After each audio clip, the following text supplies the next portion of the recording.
Everyone, सर्वप्रथम श्री स्वामी समर्थ. मी अर्चना पुन्हा एकदा आपल्या सगळ्यांचं मनापासून स्वागत करते आणि स्वामींचरणी मनोमन प्रार्थना करते की तुमच्या सगळ्यांच्या चांगल्या इच्छा स्वामींनी अगदी लवकरात लवकर पूर्ण करू देत. तर आपण आज पाहणार आहोत त्रिपुर राक्षसाची कथा आणि पौर्णिमेसंबंधी आणखीन कोणते जे आहेत उत्सव तुम्ही आज सण सण म्हणून साजरे करू शकता.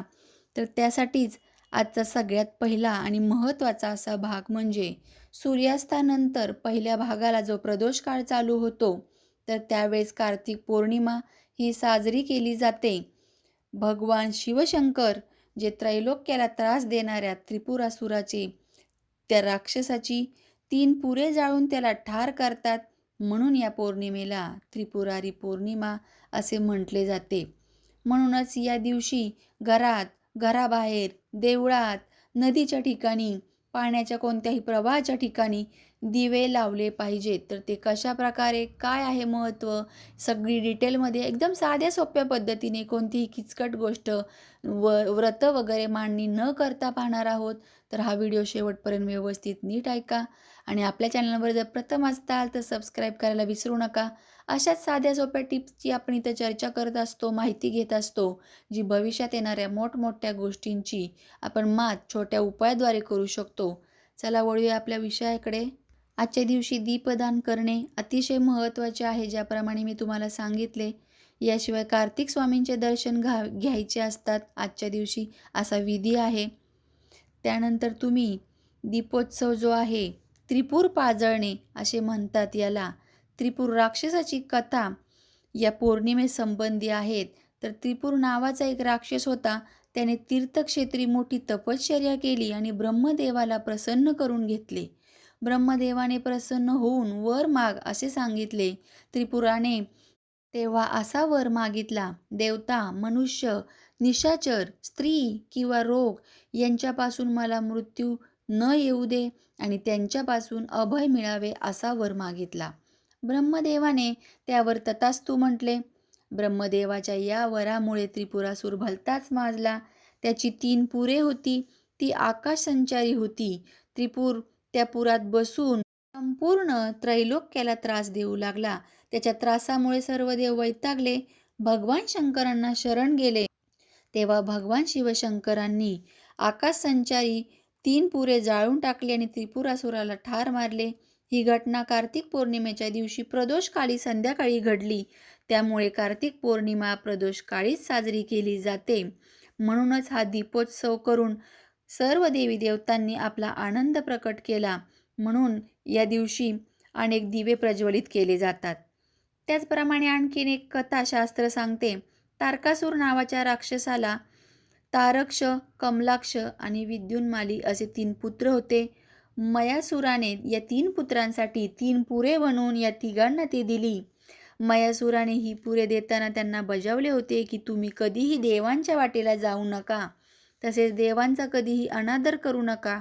परंतु कालांतराने या तिन्ही पुराधिपतींचा जो आहे बुद्धी, ही वाईट दुर्बुद्धी त्यांना सुचली आणि देवांना त्रास वगैरे ते देऊ लागले. तेव्हा सर्व देव भगवान शिवशंकरांना शरण गेलेले असतानाच या त्रिपुरांचे जे आहे नाश करण्याची विनवणी करू लागले. तेव्हा या त्रिपुरांचे दहन स्वतः शिवशंकरांनी केलं. त्यामध्येच ताराक्ष, कमलाक्ष आणि विद्युन्माली या तिन्ही राक्षसांचा अंत झाला आणि हाच जो आहे आनंद साजरा करण्यासाठी दीपोत्सव करू लागले. तोच हा कार्तिक पौर्णिमेचा दिवस. म्हणूनच उत्तर प्रदेशात स्कंद जयंती म्हणून देखील साजरी केली जाते. स्कंद म्हणजे भगवान शिवशंकरांचा मोठा पुत्र कार्तिकेय, याची पूजा केली जाते. यावेळेस जेव्हा चंद्र कृत्तिका नक्षत्रामध्ये असतो संध्याकाळच्या वेळेला, तेव्हाच स्कंदाचे जर दर्शन घेतले तर ते महापुण्यकारक असते, अशी भाविकांची खूपच श्रद्धा आहे आणि त्याचे अनुभव देखील आलेले आहेत. म्हणून कार्तिक स्वामींची मंदिरे दर्शनासाठी उघडी असतात या दिवशी.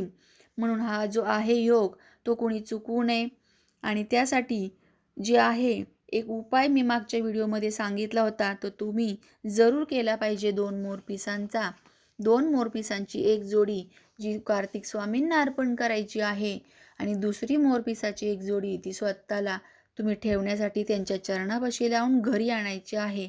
यामुळे वर्षभर पैशांची कमतरता अजिबात तुम्हाला भासणार नाही. आणि असा जो योग आहे कृत्तिका नक्षत्राचा, तो दरवर्षी येत नाही, तर यावर्षी आलेला आहे. कृत्तिका नक्षत्र असणं हे देखील तितकंच महत्त्वाचं आहे. त्यामुळे ज्यांना ज्यांना माहिती मिळालेली आहे, तर याची योग्य माहिती जी आहे ती कृत्तिका नक्षत्राचा टायमिंग 9 नंतर सुरू होत आहे, 9:15 तर तुम्ही त्यानंतर दर्शन घ्यायचं आहे. ते मध्यरात्री 2 ते 2:30 पर्यंत आहे हा कालावधी. 2:30 पर्यंत तुम्ही 2:45 पर्यंत दर्शन घेऊ शकता. त्यासाठी मंदिरे देखील उघडी असतात. तर तुम्ही हा जो आहे योग अजिबात चुकवू नका. माहिती नाही पुढच्या वर्षी हा योग असणार आहे किंवा नाही. त्यामुळं ही जी आहे आपल्याला संधी, ती आपण ही संधी व्यर्थ घालवायची नाही आहे. म्हणूनच तुम्ही जरूर कार्तिक स्वामींचं दर्शन घ्या. त्याच्यानंतर शिवशंकराच्या मंदिरामध्ये प्रदोषकाळी जाऊन त्रिपुरवात ही प्रज्वलित करायची असते. जर नाही मिळाली त्रिपुरवात, तुम्ही 3 वातींची 1 वात करून ही प्रज्वलित करा. जर मंदिरात जायला नाही भेटलं, तर घरातल्या शिवपिंडीसमोर तुम्ही ही वात प्रज्वलित करायची आहे. तर असा यामागचा जो होता कथेद्वारे सांगितलं तुम्हाला, की सण का साजरा केला जातो आणि त्रिपुरारी पौर्णिमेचं एवढं महत्त्व काय आहे. तसेच देवदिवाळीशी देखील या त्रिपुरारी पौर्णिमेचा संबंध जोडला जातो. त्रिपुरारी पौर्णिमा ही देवांची दिवाळी असे देखील म्हटले जाते.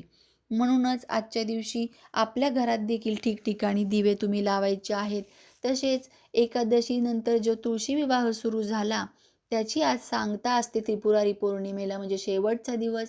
तर ज्यांची अशी इच्छा आहे, की आपण तुळशी विवाह करावा, तुळशी विवाहाचे देखील अनन्यसाधारण महत्त्व आहे आणि कळत-नकळत खूप आशीर्वाद आपल्याला लाभतात. आपल्या कन्येचं जसं आपण कन्यादान करतो, लग्न जेव्हा करतो तेव्हा, त्या प्रकारेच आपल्याला ते एवढं पुण्य तुळशीच्या विवाहाने प्राप्त होतं. तर जरूर तुम्ही हा विवाह सोहळा आपल्या घरामध्ये घरगुती पद्धतीने साजरा करावा. चला तर मग पुन्हा भेटूया अशाच नवीन माहितीसोबत.